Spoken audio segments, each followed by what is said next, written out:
This song is for those who inspire us today, who always lend a helping hand to help show us the way. This song is for those who see their students through the tough times in their lives. For that we say thank you. You have made a difference. You have shaped our minds. You have changed the world, one child at a time.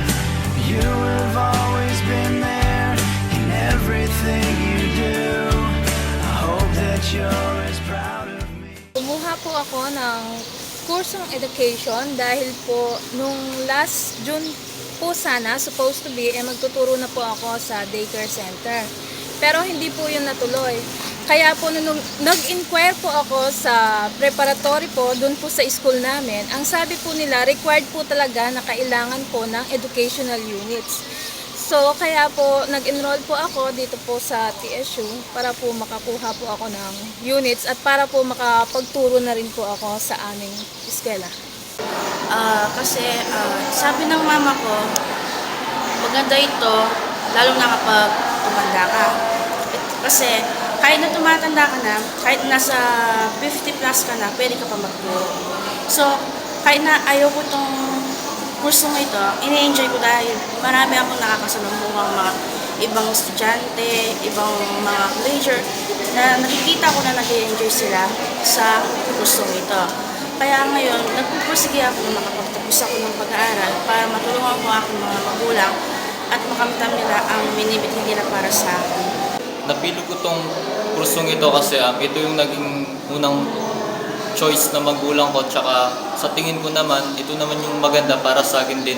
Tsaka yung una pa lang kasi, na yung gusto ko talagang kunin is accountancy, pero sa tingin ko naman, hindi naman masama kung choice din ng magulang ko yung susundin ko, tsaka yun, para sa akin, yun na rin yung makakabuti. Napili ko na kumuha ulit ng education kasi nakikita ko na maraming oportunidad sa pagtuturo. Pwede kang pumasok as a teacher, pwede kang pumasok sa opisina, at pwede mo pa rin magampanan ng mga iba't ibang tungkulin mo sa iyong pamilya. Ang dati kong course ay BSBA major in marketing. Marami na akong naging job experiences, pero gusto ko pa rin kumuha ng education as a second course para ma-fulfill ko yung gusto kong gawin na impart ng knowledge sa mga estudyante. At saka para na rin magkaroon ng permanent job. Kasi sa ngayon, mahirap magkaroon ng permanent job, lalo na kapag sa mga private offices. Pinili kong mag-edu kasi na-inspire ako sa tatay ko at sa mga kapatid ko. Kasi nakikita ko sa kanila kung paano sila igalang sa aming baryo. Parang gusto ko rin maging ganun at maging inspirasyon din ako ng ibang mga bata. Isa pang factor ay para magkaroon din ng permanent job. Para in times na magkapamilya ako, mabigyan ko rin sila ng magandang future. Kasi napaka-practical ng teaching profession para sa isang ina na gustong makasama ang kanyang anak.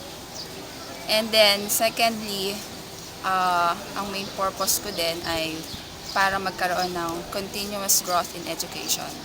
So, alam naman natin na sa College of Education, kailangan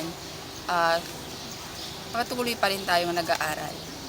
At syempre, yung pangatlong dahilan, bilang isang miyembro ng Simbahan Hesus Kristo ng mga Banal sa mga huling araw, sinasabi doon na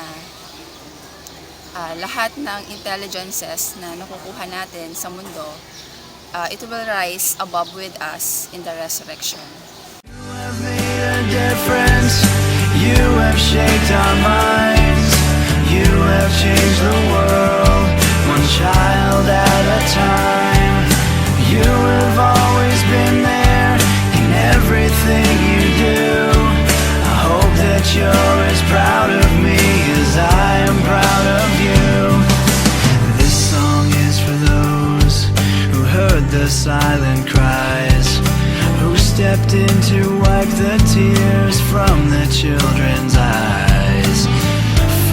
teachers who gave us a safe place to grow, a place for us to call our home. Forever we will know. Ang pagmamahal ko sa'yo parang assignment na kinopya. Bakit? Hindi ko ma-explain eh. Okay, class, spell